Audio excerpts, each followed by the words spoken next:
Just ahead on CTV News. Lawyers representing Kilmar Abrego Garcia and the defense team representing the United States are back in court today. I'm Bryce Parker. We'll be giving you all the details from inside of the hearing coming up on CTV News. Plus, a police barricade in Seat Pleasant following a fatal shooting. And it's graduation day. We meet the first round of county graduates. Those stories and more on CTV News, starting now.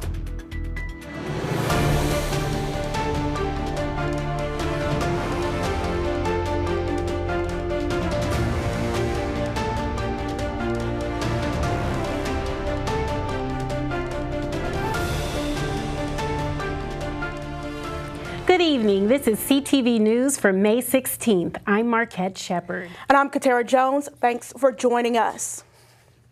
A suspect is in custody after a deadly shooting and barricade situation in Seat Pleasant.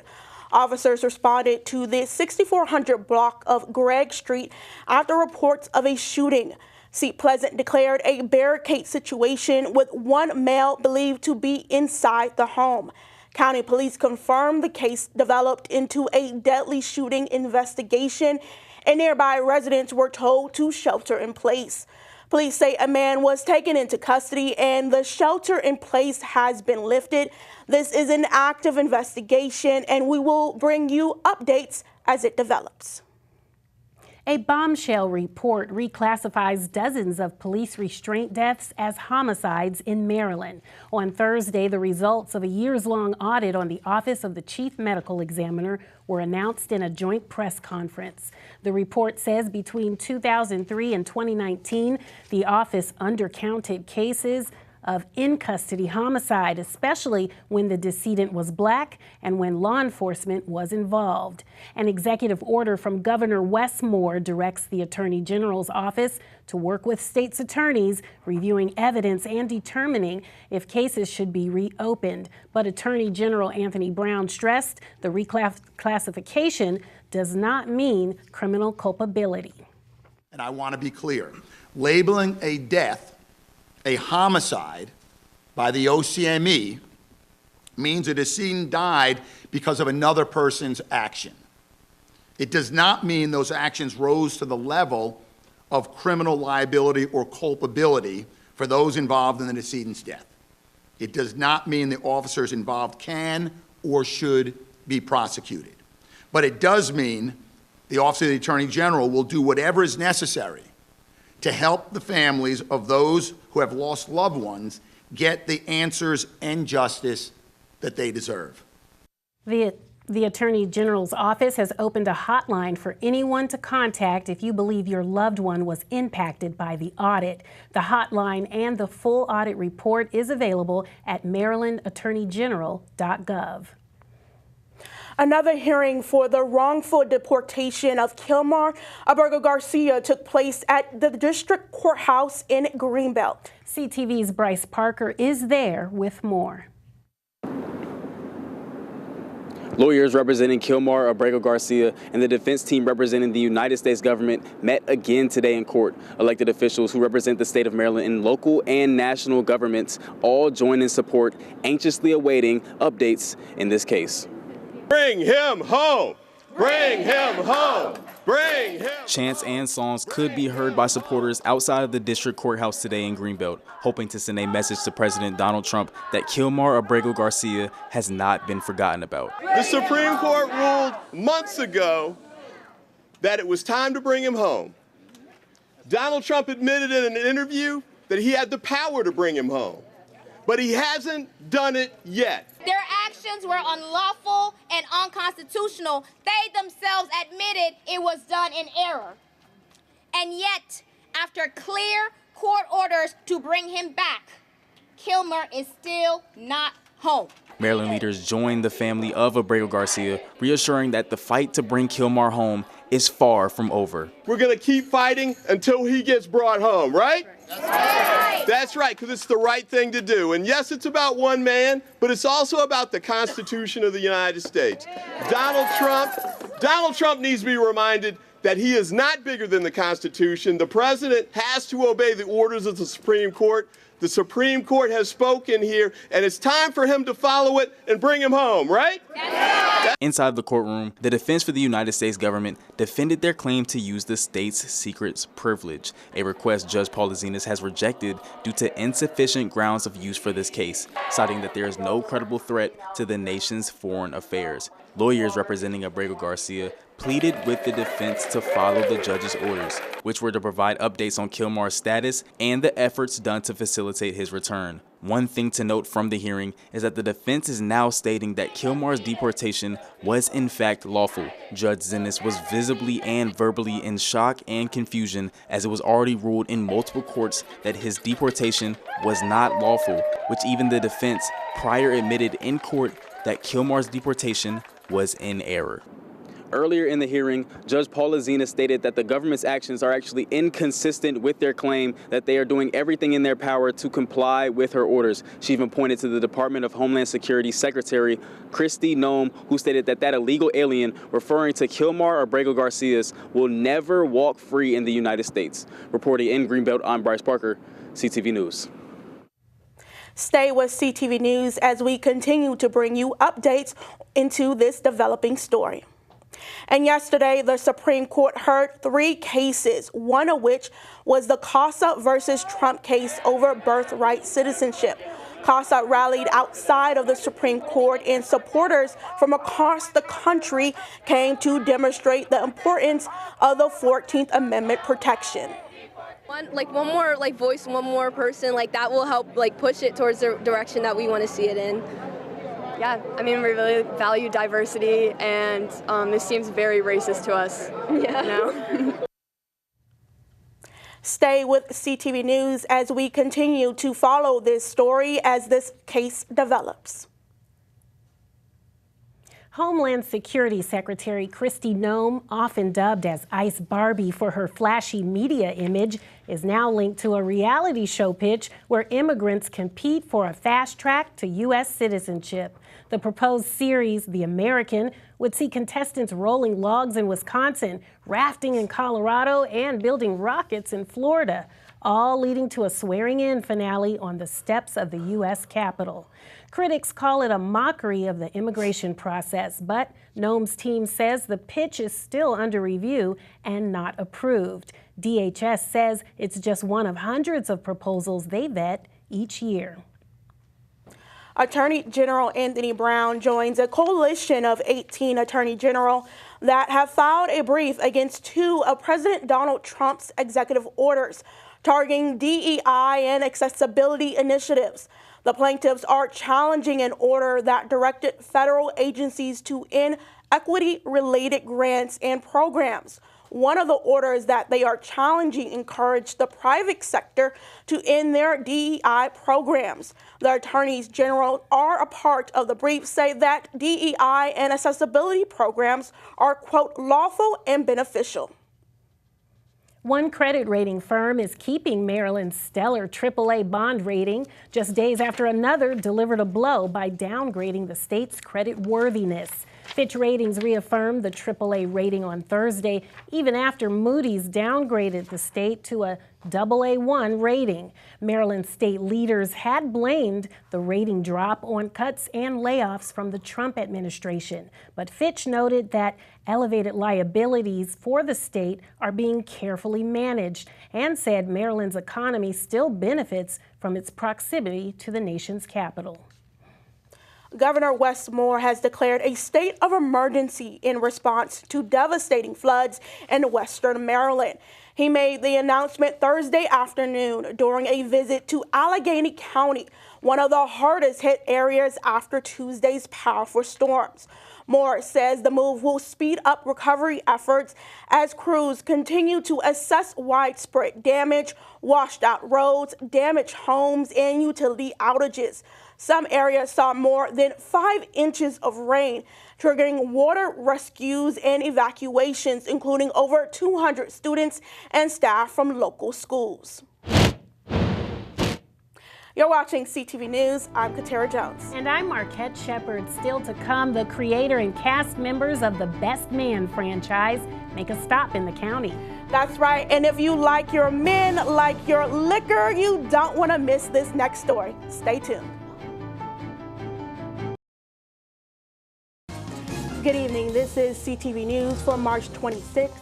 I'm Katara Jones. And I'm Patricia Vallone. Thank you for joining us. Well, in a matter of moments, the Francis Scott Key Bridge in Baltimore completely collapsed minutes after a nearby cargo ship sent out Mayday alerts and warned of a possible collision.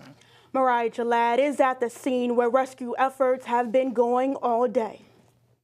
It happened around 1:30 this morning when a cargo ship collided with the bridge, setting off a complete collapse that plunged multiple vehicles into the water. Officials are still searching for at least 6 people, and the emergency response has rescued 2 people from the 50-foot deep water. The Baltimore fire chief says one of those people is in very serious condition. We still don't know exactly how many vehicles were on the Francis Scott Key Bridge when it collapsed, but officials say road repair crews were working when the cargo ship called the Dolly lost propulsion and collided into the base of the bridge. The ship, flying under the Singaporean flag, had just started a 27-day journey to Sri Lanka less than 30 minutes earlier. Governor Wes Moore has declared a state of emergency in Maryland and said he is working to get federal assistance on the scene. We are still investigating what happened, but we are quickly gathering details. The preliminary investigation points to an accident. We haven't seen any credible evidence of a terrorist attack. Our administration is working closely with leaders from all levels of government and society to respond to this crisis, and not but just by addressing the immediate aftermath, but also by building a state that is more resilient and a state that's more safe. The investigation is still unfolding, as is the search and rescue response. We'll be bringing you updates as we find out what's going on. Mariah Jalad in Baltimore, CTV News. And the Prince George's Police Special Operations Marine Unit sent 9 divers in 2 boats to assist in the search and rescue effort. Well, President Biden held a press conference this afternoon to address the nation following the collapse of the Francis Scott Key Bridge in Baltimore. The president gave his prayers for those affected by the collapse, as well as the first responders on the scene. He announced his plans to rebuild the bridge. It's my intention that the federal government will pay for the entire cost of reconstructing that bridge, and I expect the Congress to support my effort. This is going to take some time. The people of Baltimore can count on us, though, to stick with them at every step of the way until the port is reopened and the bridge is rebuilt. Tonight, we begin with tragedy in the sky. A mid-air collision leaves 67 people presumed dead as a commercial airliner collides with a military helicopter on its way to Reagan Airport. Our Noel James is in studio with more. That's right, Mariah. This is now considered the worst air crash in American history in almost 2 decades. Here's what we know. At approximately 8:47 p.m. on Wednesday, American Airlines Flight 5342, operated by PSA, was approaching Reagan National Airport from Wichita, Kansas, with 60 passengers and 4 crew on board. Now, the jet collided with a U.S. Army Black Hawk helicopter with 3 soldiers on a routine training flight from Fort Belvoir, Virginia. Immediately, a massive search and rescue operation kicked in with responders from as far as Fairfax County in Virginia to our own Prince George's Police Department and the D.C. Fire Department. Overnight flights were diverted to Dulles and BWI airports as Reagan was shut down, but has since reopened. Meanwhile, rescuers had an especially difficult task overnight as water temperatures in the Potomac were in the 30s. Now, hypothermia kicks in almost immediately in those temperatures. Early this morning, the operation sadly became a search and recovery effort. The D.C. Fire and EMS Chief John Donnelly confirmed that there were no survivors. And at this hour, preliminary reports indicate that 33 remains have been recovered from the plane and 1 from the helicopter wreckage. Public ferries aided in this recovery mission. Now we're also learning that Prince George's County was affected in this tragedy. 4 members of the Plumbers, Pipe Fitters, Steam Fitters Local 602 Union were on Flight 5342. Union General President Mark McManus said, quote, "The United Association is grateful to first responders. Our focus is now on providing support and care to the families of our brothers." Additionally, members of the U.S. figure skating team and their families were also on board. From the White House, President Trump spoke on the tragedy, saying the NTSB is expected to conduct a comprehensive investigation into the tragedy. We now go to CTV's Katera Jones, who's at the National Harbor with more. That's right, Noel. As first responders continue to search for victims in the Potomac River following the deadly crash involving an American Airlines plane and an Army Black Hawk helicopter, Acting County Executive Tara Jackson has closed the piers at the National Harbor due to debris from the crash that has spread into Prince George's. However, the plaza here at the National Harbor still remains open. It's important to note that we do not know how long the closure of the piers will be. But what we do know is that millions of visitors come to the National Harbor every year to shop or to eat. We have also learned that first responders from Prince George's are stepping up to help in this recovery effort. Jackson says that the Marine, Dive, and Aviation units from Prince George's Police are at the Potomac River assisting in the recovery effort. Reports also show that Prince George's Fire Chief Tiffany Green has sent 2 water rescue resources, 1 airboat, 1 rescue boat, as well as 12 technical resource personnel and a hazardous materials team to the scene. We spoke to a resident who lives here at the National Harbor and take a listen to what she had to say. We have a glass wall. I stood at that glass wall and I saw something that looked like a lightning. I didn't make any connection. I didn't hear anything. Only when I watched the news in the middle of the night, I made the connection and I understood that something horrible happened. Again, this is a very active scene and investigation. Make sure you stay tuned to CTV News for the latest details and how this incident will impact residents right here in Prince George's. Katera Jones, CTV News. Thank you, Noel and Katera. We're just absolutely heartbroken for the victims of this crash.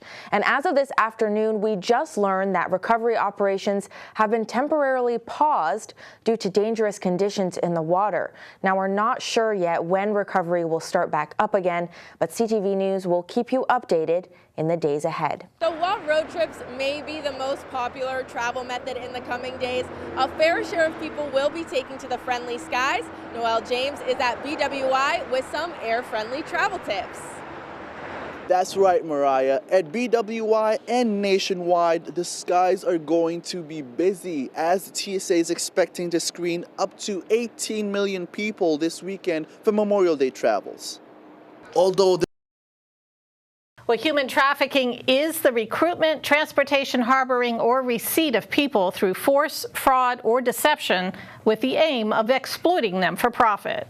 Men, women, and children of all ages and from all backgrounds can become victims of this crime, which occurs every region of the world. And joining us now to talk about the issue and what the county is doing to combat it is Robert Winley from the Prince George's Human Trafficking Task Force. So first off, why don't you explain to us a little bit about what the task force does? Childhood grief has profound impacts on youth, families, and communities. According to the National Alliance for Children's Grief, almost 6 million children in the U.S. will experience the death of a parent or sibling by age 18. Today, I'm joined by Miriam Rendon-Ponce with Hospice of the Chesapeake, who is putting in the work to help those children dealing with grief. Thanks for joining us. So tell me about the Hospice of the Chesapeake and what kind of services you guys provide. Welcome back. Black Maternal Health Week is celebrated annually from April 11th to the 17th. The week aims to raise awareness and address the disparities in maternal health that many Black women face during a time that should be stress-free. And joining us in the studio today to discuss some of those disparities is OBGYN and host of the Lady Parts Doctor podcast, Dr. Stephanie Hack. Dr. Hack, thanks so much for joining us. Thank you for having me.